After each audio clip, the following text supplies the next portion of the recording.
Today on the LA Food Podcast, I'm your host Lucas Servodio, still reeling from the heights of speaking to KPCC and Ryan Seacrest, all within the span of a few dizzying days. Has my head gotten too big for my shoulders, or am I the same down-to-earth, approachable podcast host I've always been? Let's find out.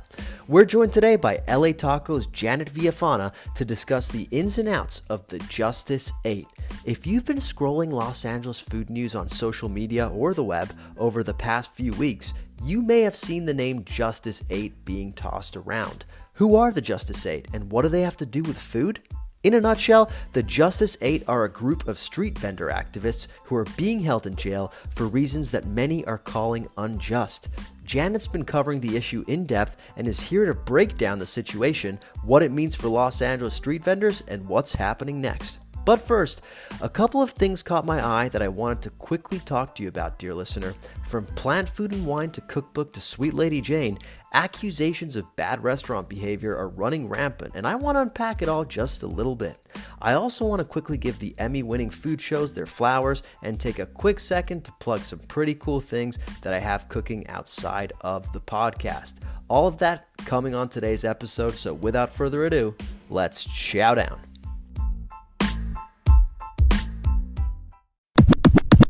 Dear listener, I trust your January is going well. I don't know about you, but January always feels like the absolute longest month. It feels like an entire year is jam-packed within January alone. That said, we're almost at the finish line, and I cannot wait for February because that is my birthday month. More on that in a future episode, I guess. But enough about me. We're talking today about street vending. I'm really excited. We've got LA Taco's Janette Villafana to talk us through the ins and outs of some of the recent developments with the Justice 8. There's a frankly appalling situation happening, and it's also pretty confusing. So I'm excited to have Janet on to just break it down for us, answer our questions, and really tell us why we should care about this issue and what we should do to follow it. That's all coming up next. First, though, I wanted to tell you about a couple of stories that caught my eye. There have been quite a few stories recently about restaurants behaving badly. I think we all saw the news about Sweet Lady Jane closing a few weeks ago. Well, it turns out that Sweet Lady Jane may be not so sweet. So, as a reminder, Sweet Lady Jane has been operating for 30 plus years. And they said they were closing because their sales were down, but it turns out that there was more afoot. Shout out to Angie Oriana Hernandez in the LA Times who reported on this. But it turns out that Sweet Lady Jane was being sued for alleged wage theft. It sounds like they're denying all of this, but from what I can tell in the article, there are plenty of corroborating stories that make it sound like there was definitely more afoot at Sweet Lady Jane than just the triple berry cake, RIP. So when Sweet Lady Jane closed, I thought this is not the last we're going to hear about it. They're going to come back in some way, shape, or form, but it's looking more and more dicey for Jane and all of her sweets. Speaking of bad behavior, though, I did want to spend a little bit more time talking about Matthew Kenny. Matthew Kenny. So, again, the Los Angeles Times with some excellent reporting. Writers Daniel Miller and Roger Vincent looked at Matthew Kenny's quote unquote crumbling restaurant empire. Matthew Kenny, in case you're not familiar with him, is the owner, the sort of like celebrity chef behind Plant Food and Wine, which recently closed in Venice. He was also the owner of Double Zero, the pizza spot from Venice, vegan pizza spot that also closed. He also owned Sistina in Culver City, which, you guessed it, closed. The story is basically about how poorly Matthew Kenny has run his restaurant empire. It's really kind of a brilliant piece because it's one of those pieces in which the reporters don't even manipulate the language that much. And all good old Matthew does is pretty much just incriminate himself by sounding kind of dumb throughout the story. The reporters also use quotes of his from his book, and those also kind of paint a picture of a guy who kind of sees himself or is really buying his own press, as my Australian born wife likes to say. Someone who's really full of himself, really buys the narrative that he is God's gift to this green vegan earth. But my favorite part of this entire interview is when Matthew blamed his optimism for why the restaurants he owned started to fail. He was basically saying that he kept some of those restaurants running way too long because he was optimistic that things were going to turn around.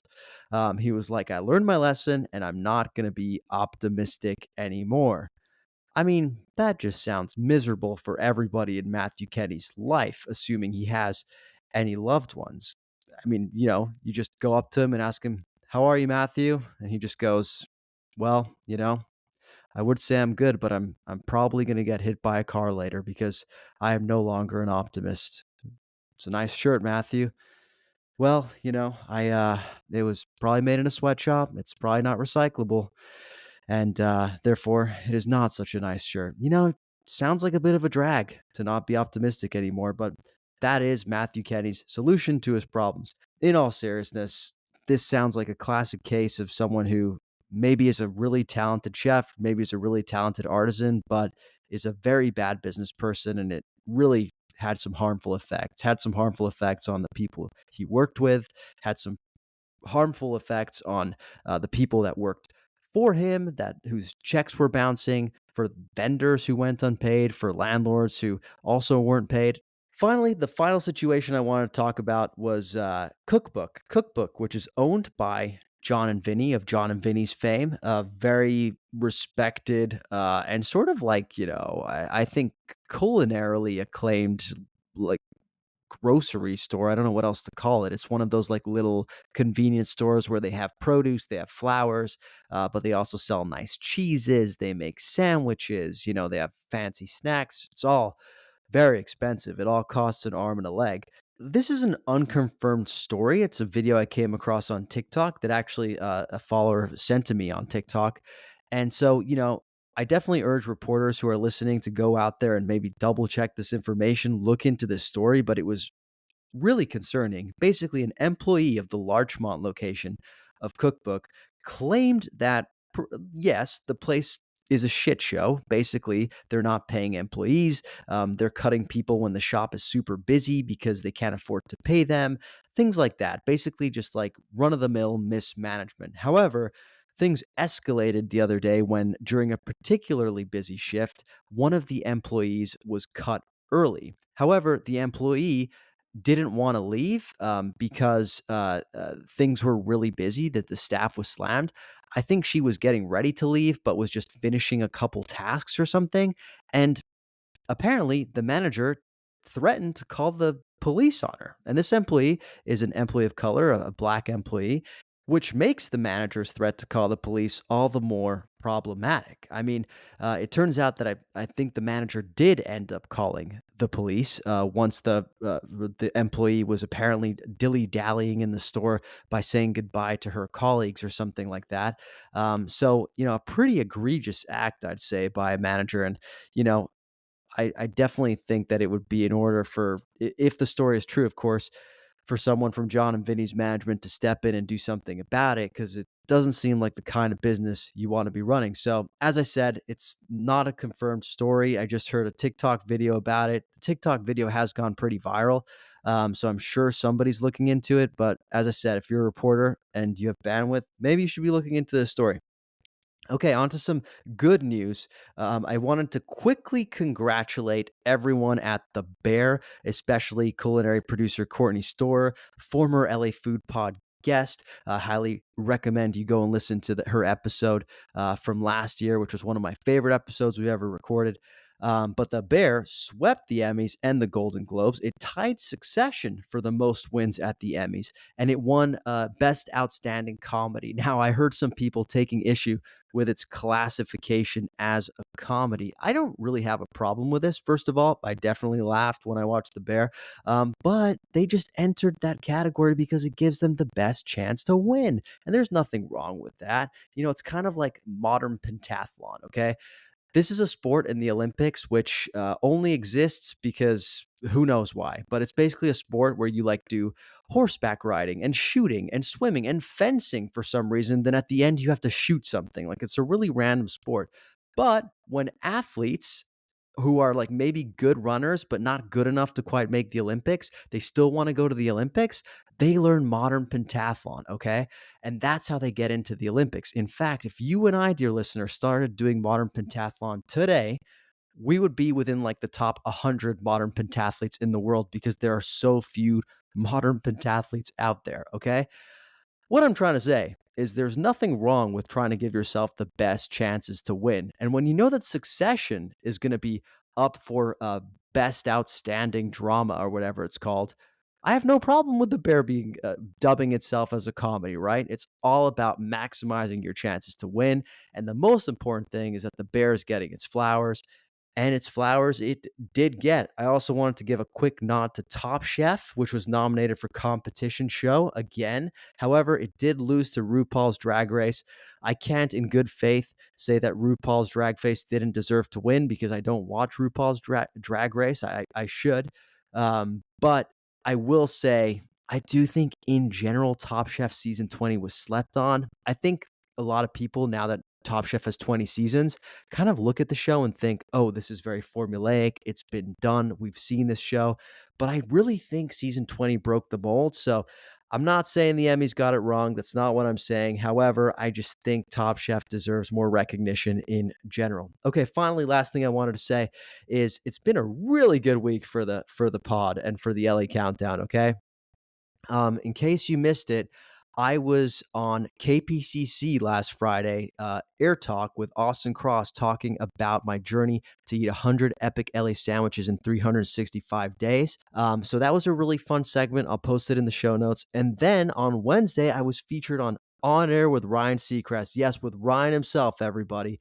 I talked to him for 5 minutes about my top three sandwiches in Los Angeles, which are Chechi's Gastronomia number three, Moo's Craft Barbecues, Sloppy Moo in second, which is this awesome like brisket and sausage number with pickles on a buttery brioche. It's perfection. And then I talked about my number one, which is, of course, the number 19 at Langer's. I have waxed lyrical about it before, but I still believe to this day, best sandwich in Los Angeles. I'll post the link to that segment also in the show notes. On Air with Ryan Seacrest. Ryan, super nice guy, by the way. He also complimented the cadence of my voice, which is very much the routes to win my affection. Last thing I'll say is I wrote an article for LAist on the lessons I learned during my sandwich journey. I'll also post that in the show notes. I think that'll probably do it as far as my monologue goes, as Father Saul likes to call it. And I think we can safely move on to the big deal of the day today, which is our conversation with Janette Villafana coming up next. I'm very excited today to welcome to the podcast LA Tacos Janette Villafana. Janette, how are you doing today? Hey, I'm doing good. I first off want to say thank you again for inviting me to the podcast and providing the platform to talk about some of the things we're going to talk about today. Thank you for joining us. Where are you calling us from today? Today, I'm actually calling from my house. I work in Los Angeles, but I stay in Santa Ana. I am a proud Santa Ana resident. Well, that's two episodes in a row now that we have folks representing Orange County. So I think we might need to rename this the LA and OC Food Podcast very soon. For real, Well, yes.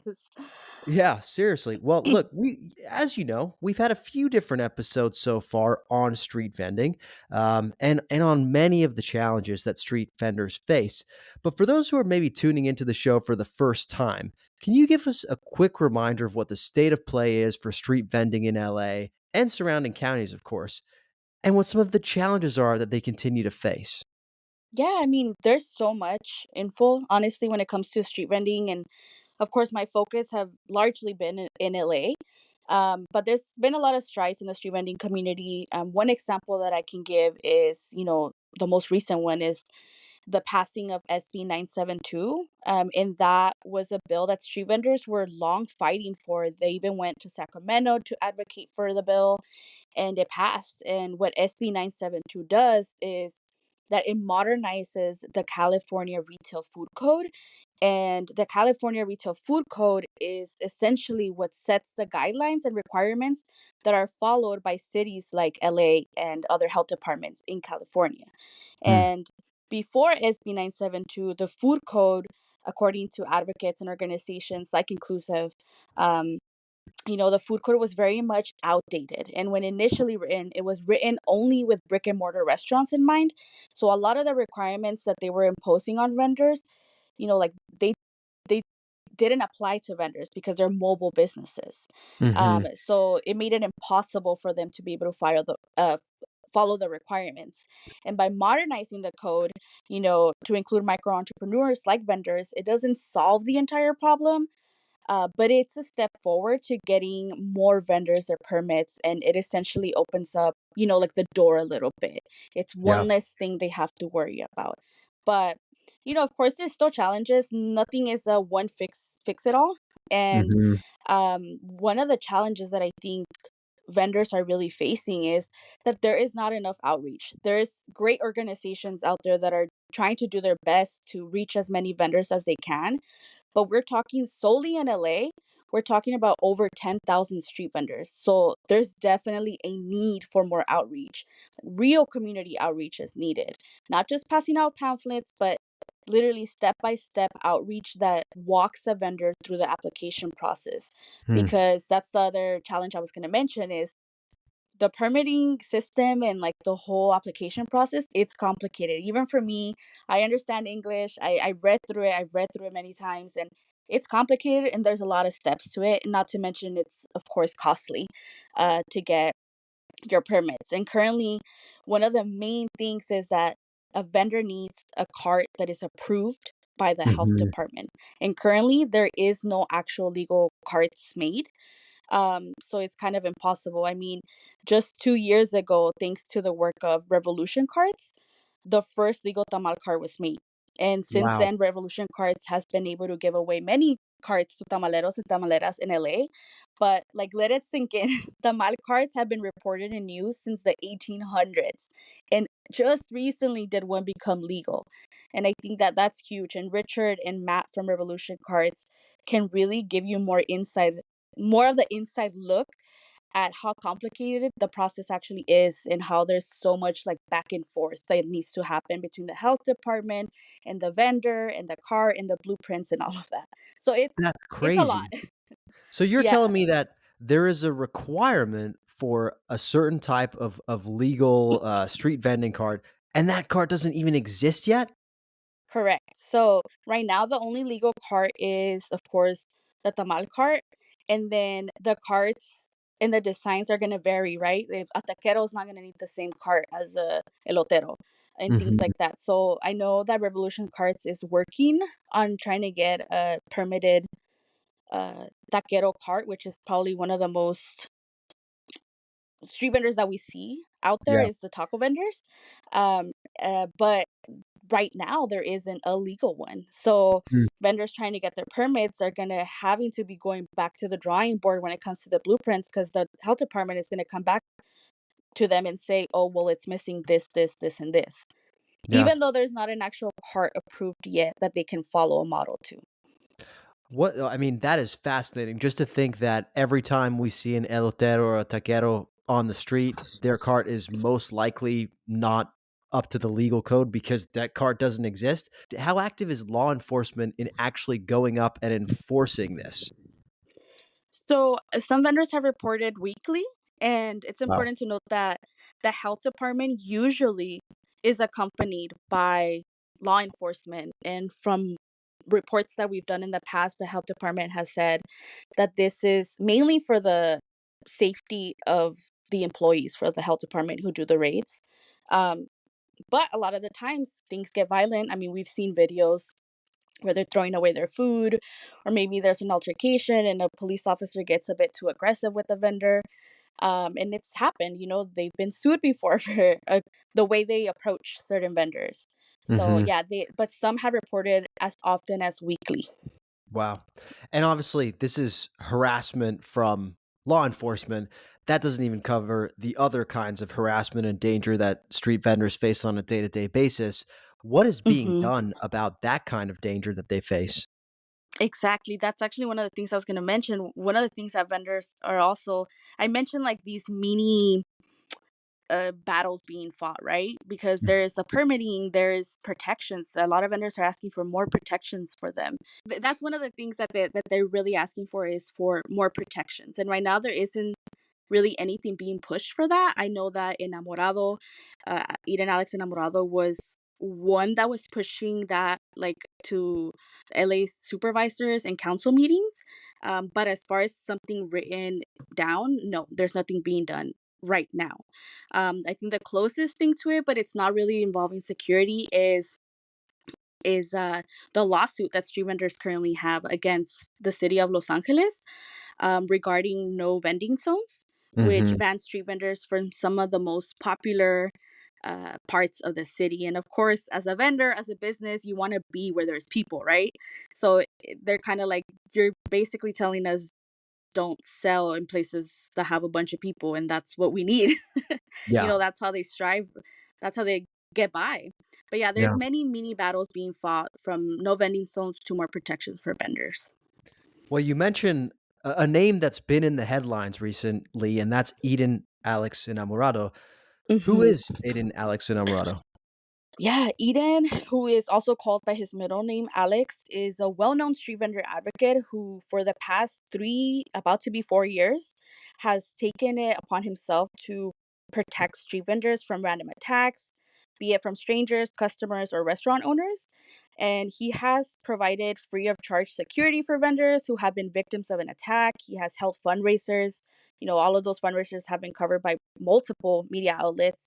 And he has helped at the time that I had done a feature on him last, like an update feature, he had helped at that point over 1,000 street vendors in Los Angeles, and he Hmm. had a spreadsheet with all of their phone numbers, making sure that he caught up back with them, on later days and checked in on them. But he also has helped vendors beyond LA and California too, by providing self defense classes. And for some time, he did provide vendors with pepper spray, portable sinks, and body cameras so they can document any potential attack or robbery to make it easier, of course, for the vendor to report the attack, and of course make it easier to identify anybody that may have been involved in the attack. But that's kind of who Eden is, or who he became to be known for in the last couple of years. He's been at the forefront of protecting street vendors. Can I ask, what is Eden's skin in the game? Why is this such an issue that's so near and dear to his heart? Do you know?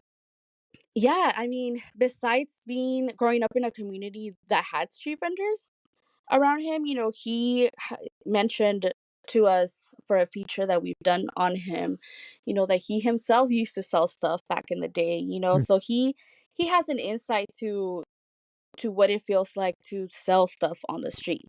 So I think he's passionate about that, and of course, the fact that a lot of the street vending community, not all, but most of the street vending community is predominantly Black and brown, Hmm. and he's a big advocate for all groups, and yeah, I think that's one of the reasons. And he also, when we initially had interviewed him 4 years ago, he had said that he felt like nobody was doing anything.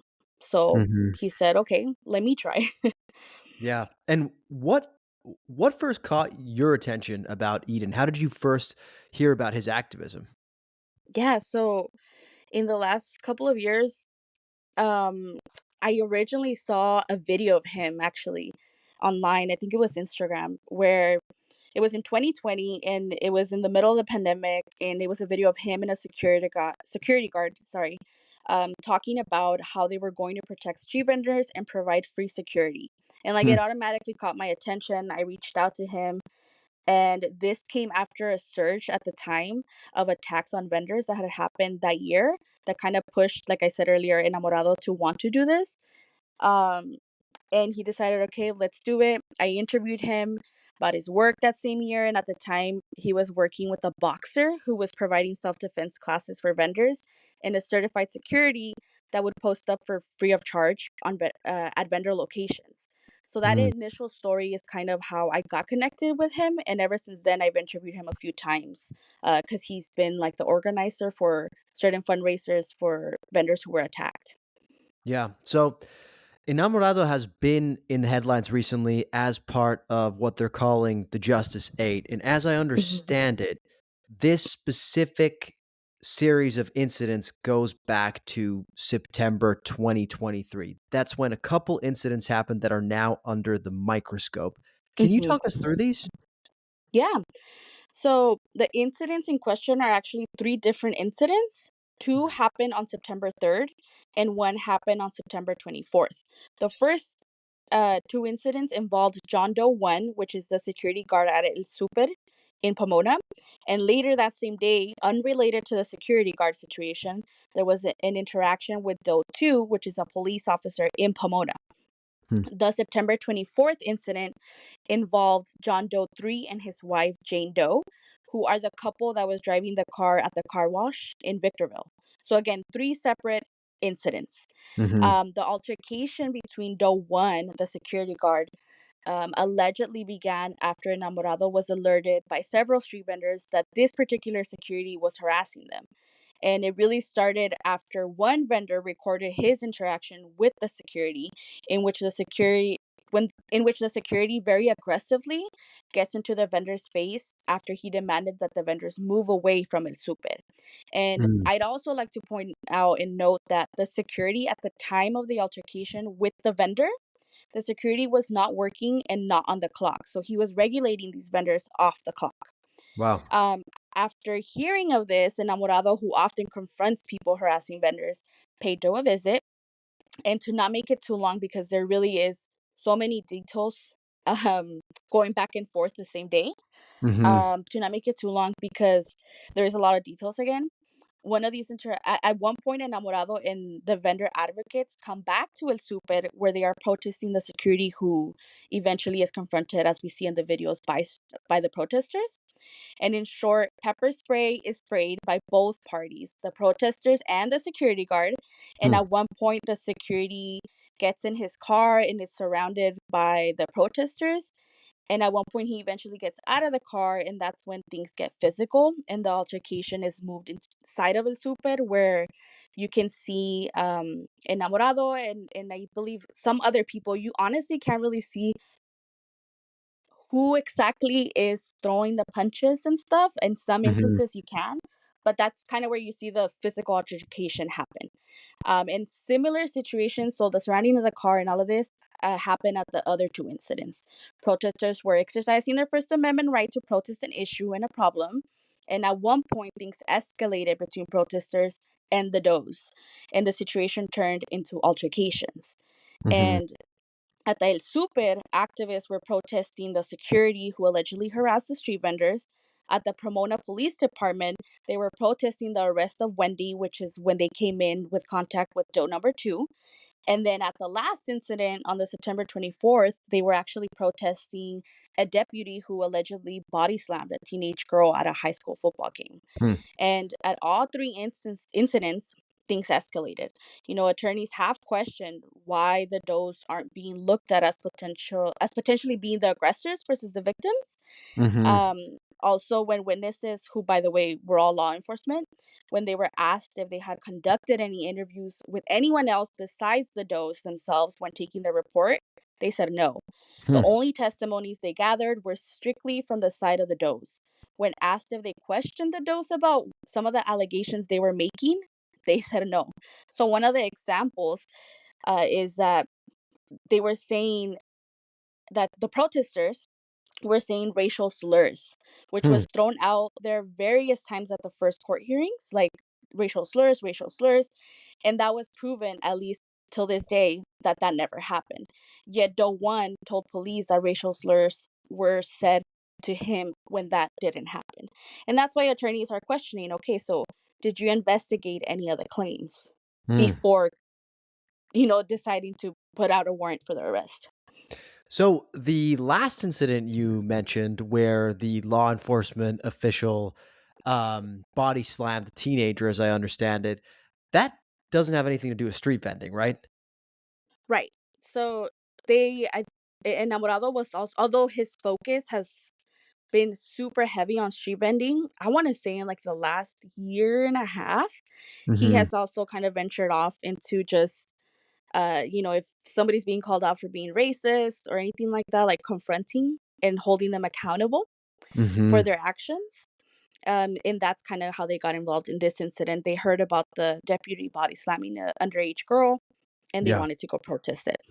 got it. So these incidents all happen in September, and then we fast forward to December 2023, and Eden and his partner, who I believe you mentioned briefly, Wendy Lujan, Mhm. were arrested. What happened? Yeah, so according to the press conference that the San Bernardino sheriffs conducted, and of course, based on initial reports, all activists were arrested on or around 4 to 5 a.m. in the morning on Mm, Thursday, December 14th. So it's officially been a month since they were arrested. They mm, had a warrant for their arrest, and they were all arrested at their homes. And these arrests, according to law enforcement, were part of an operation called Operation Accountability, and it involved um, multiple law enforcement agencies. So it involved San Bernardino, Pomona PD, Fontana PD, Upland PD, and Victorville PD. So all departments are cities where some of these protests happened at. And mhm, this operation accountability essentially revolves around social media and protests and interactions that the group and individuals had. And they essentially said in their press conference that, quote, the group violated the law extending beyond the First Amendment. So basically, que se pasaron, and that what they were doing does not fall under the First Amendment, right? That they did too much, essentially. mhm. So basically, project accountability, operation accountability is this coordinated effort by all of these police departments to target these activists who are being called the Justice 8, right?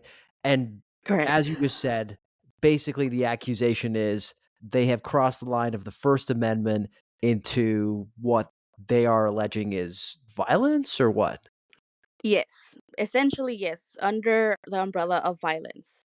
Hmm. Um, and now that the activists involved, just quickly uh, to name a few of them. Mhm. And they were dubbed, like you said, the Justice Aid by the community because they all together and individually have contributed to their communities.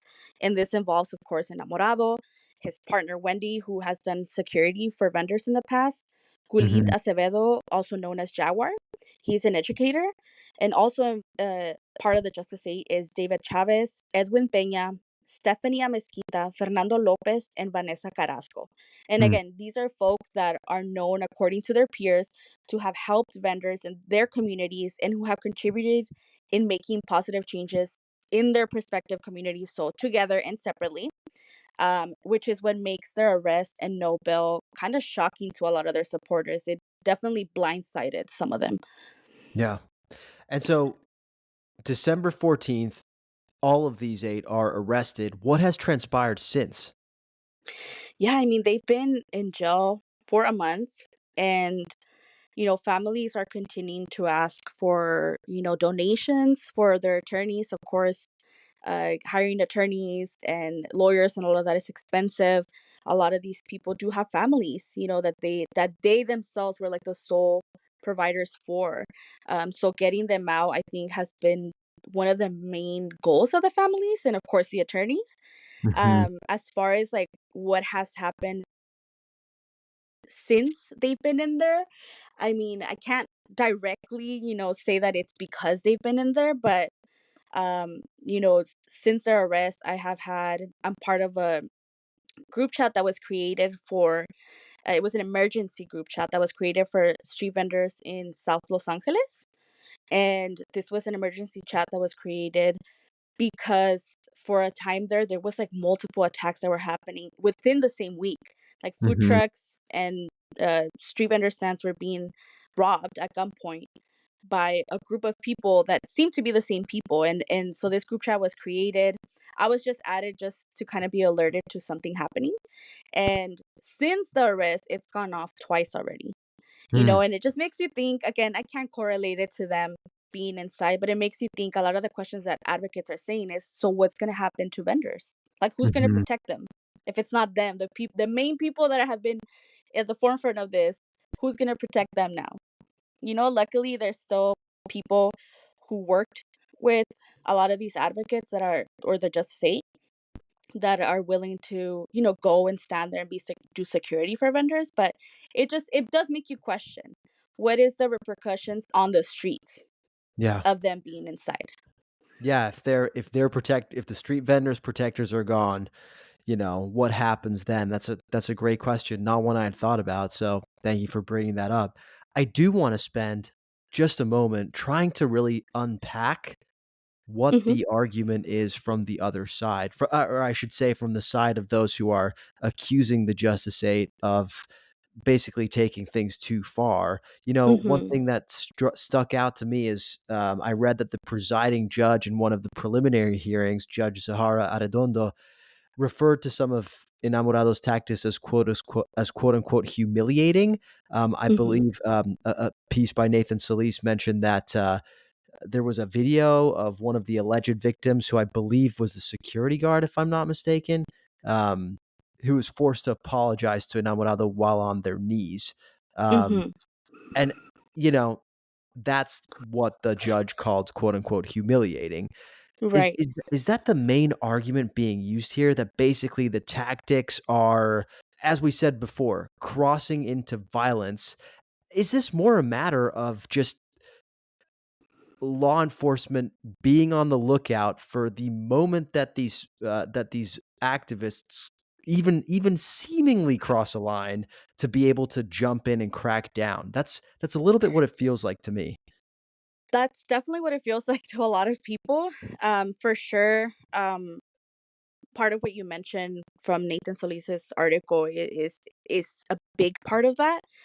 Essentially, also the use of like we in on live transmissions. So like we are Mm, going here next and things like that. So Enamorado in his lives a lot of the times would say, "Oh, here's where we're going." The use of we. So not just me, but like him mhm. saying we.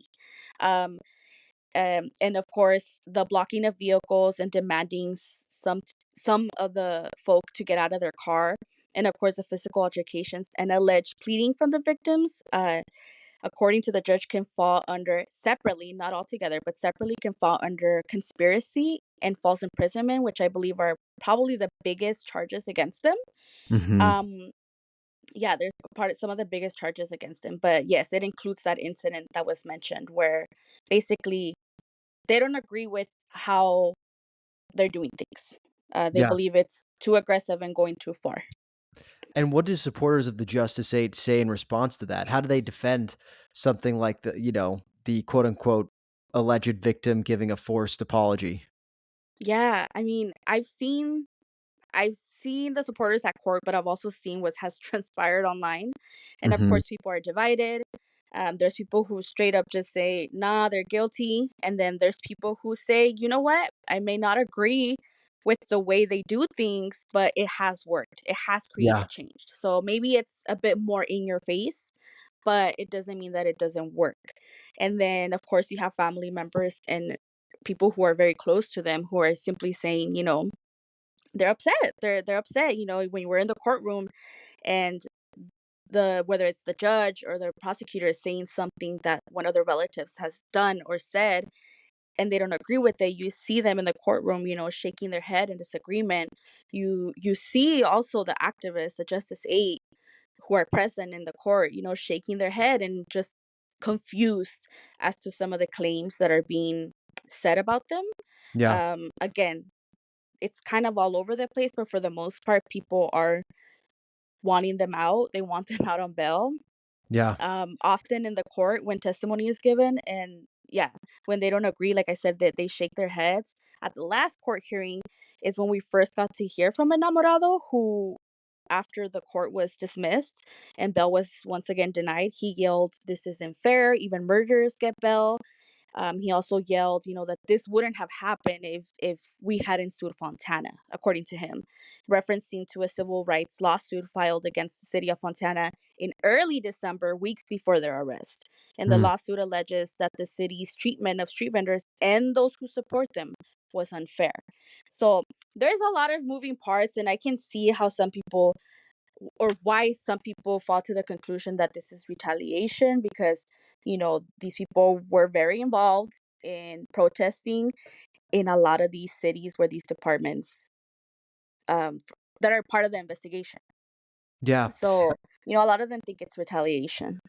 What is the justification that the court is giving for not granting the Justice 8 bail? I mean, I think Inamorado has makes a great point. Even murderers get bail.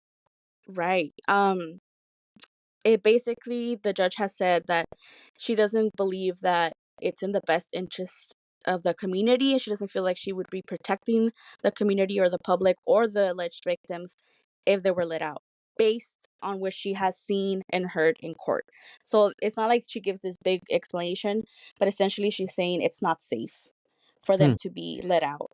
And the lawyers and attorneys have, requested, like, kind of like the same bell as, not the same bell, but the same requirements as Jaguar got, which were, okay, you're let out on bail, but you're not allowed to be online. You're not allowed to talk about the case. You're not allowed to talk to victims. You're not allowed to talk to even the rest of the Justice 8. You're simply just, you're out, but you can't talk. But Yeah. the judge has continued to deny the bail till this day. And usually, again, she's stating because it's not safe for the public. Right. And just to be clear, that was Gulit, who also goes by Jaguar, who has been granted bail. Is that correct? Correct. Yeah. Yeah. So what is happening next here? What can people who are following this issue or who want to start following this issue expect to see, or what are some sort of coming milestones that they can expect? Mhm. Yeah, so the Justices are still having court. Their next court appearance is this Friday at 8 a.m. And this is where they will be arraigned, and they will be able to, according to an attorney, they'll be able to plead a new no guilty plea. Hmm. And according to the attorney, this is when they can potentially ask for bail again and also ask for a speedy trial. Now, the Justice 8 have been split up. At the end of their preliminary hearing last week, Acevedo, aka Jaguar, his charges were in large part dropped, and the one charge he had remaining was reduced to a misdemeanor. So now he will be having court separate from now on. And his court date is tomorrow at 8 a.m. So Jaguar has a court date tomorrow at 8 a.m. And then the rest of the Justice 8 will have court on Friday, this Friday at 8 a.m. And that's when, again, the family are really hoping that some type of bail is set. Got it. So when this episode publishes on Friday, we will know if the Justice 8 have been granted bail. Correct. Yes. We should know, depending on how long the court lasts, we should know latest by 4:30 Got it. p.m. Got it. Well, we'll be sure to post a link in the show notes about, well, at least the LA Taco, so that folks can follow the story. What about in the broader street vending saga of Los Angeles and the surrounding communities? Are there any milestones or developments that folks should be on the lookout for? Yeah, like I mentioned, stay up to date with the lawsuits happening, like the no street vending zones. I think that one's super important. A lot of these places that they're trying to remove them from are very popular places, not just to the community, but to the vendors. So definitely stay up to date with that lawsuit that's happening, and always support your street vendors. To whatever capacity you are able to, buy from them, get used to tipping vendors, connect with your local vendors, and simply ask them, how they're doing. If they are your local vendor, exchange numbers and let them know should something happen, feel free to call me. I always tell people, you maybe not be able to help them directly, but maybe you can direct them to somebody who can. Mhm. And that's, just building community within your own community. I think that's important. And let's see, and just, support. If you see something, go down and help. Keep yourself safe, of course, and keep that in mind. But don't just, sit there and watch. If something happens, record it and help the vendor out. But yeah, just stay up to date. And right now, I think the best thing that people can do, especially considering the safety of vendors, is just making sure that they're connecting with their local vendors and ensuring that should something happen that they can help.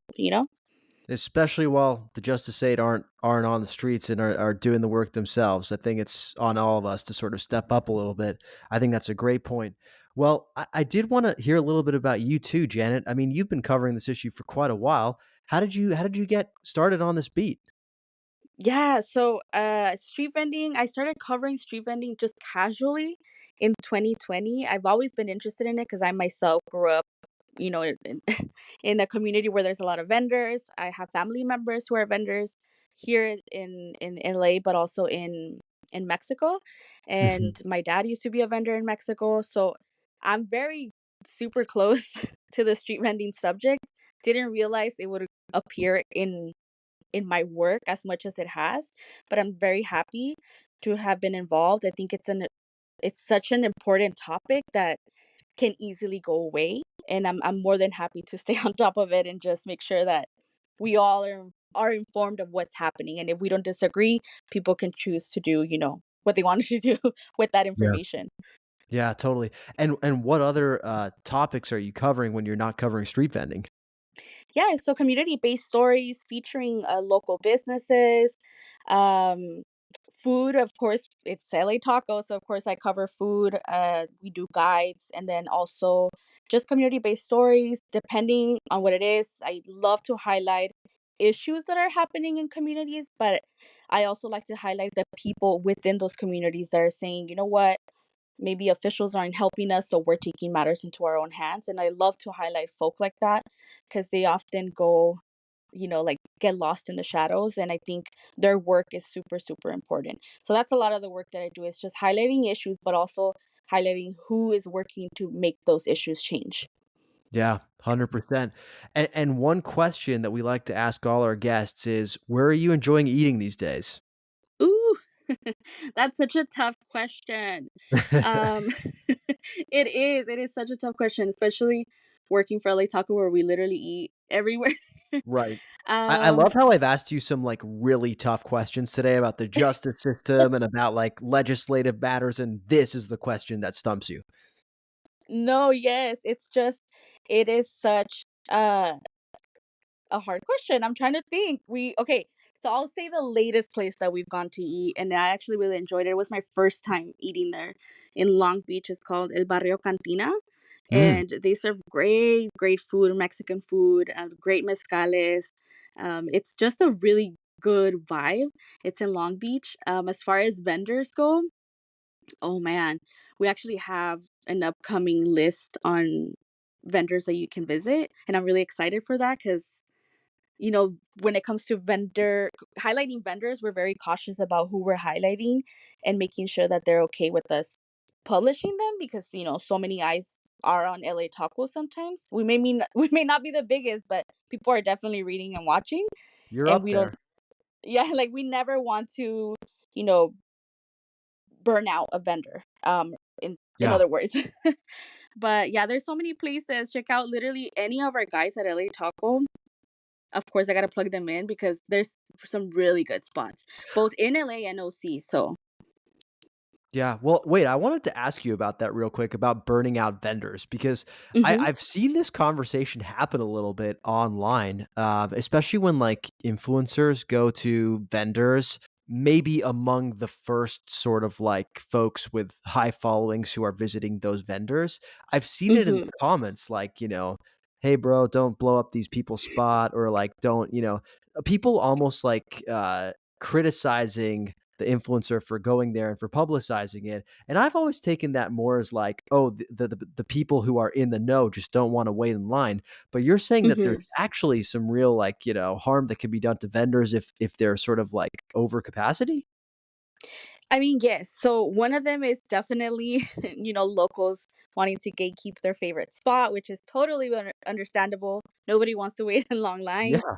Um, but one of the things that could happen if you just have, let's say, a food influencer, just any influencer, just with a large following that maybe doesn't know the ins and out about street vending, you could potentially be putting a video out that seems fun, right? Like, or you have good intentions of showcasing this vendor, but one, I always wonder if they ask for permission, to record Mm, them, and two, if they thoroughly explain what this can bring. So that one of them is could be that it can bring business. Obviously, we have a large following. This is how people can come here. You might get busy.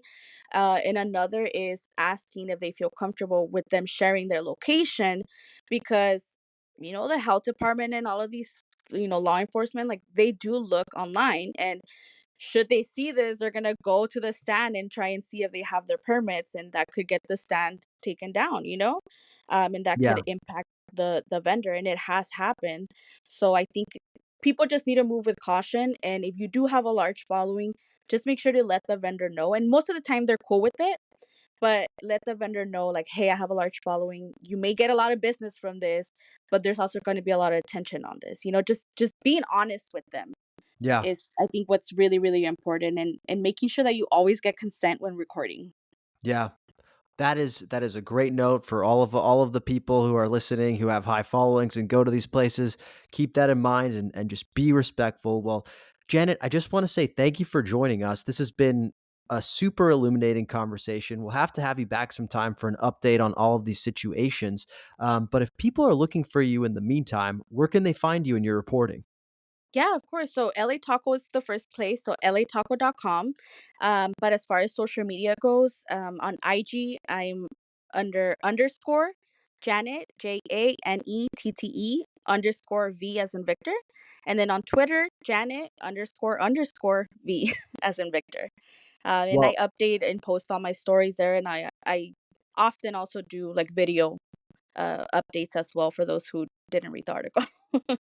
well, we'll be sure to post all of your handles, all of your recent reporting down there as well. I'll also post the links to the establishment down in Long Beach you mentioned, and that'll all be in the show notes for listeners.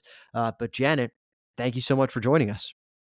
Thank you again for having me. Excited to hear the episode and share it myself. So thank you again so much for the opportunity.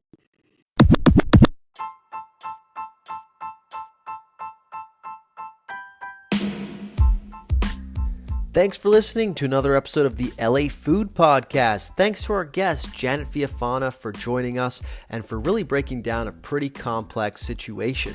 If you like what you heard today, please go to wherever you listen to podcasts, leave us a rating, review, subscribe if you should be so inclined. We'll be back next week with another epic episode, but if you're looking for me in the meantime, you can find me on Instagram, TikTok, and Threads at the LA Countdown. That's TheLaCountDown.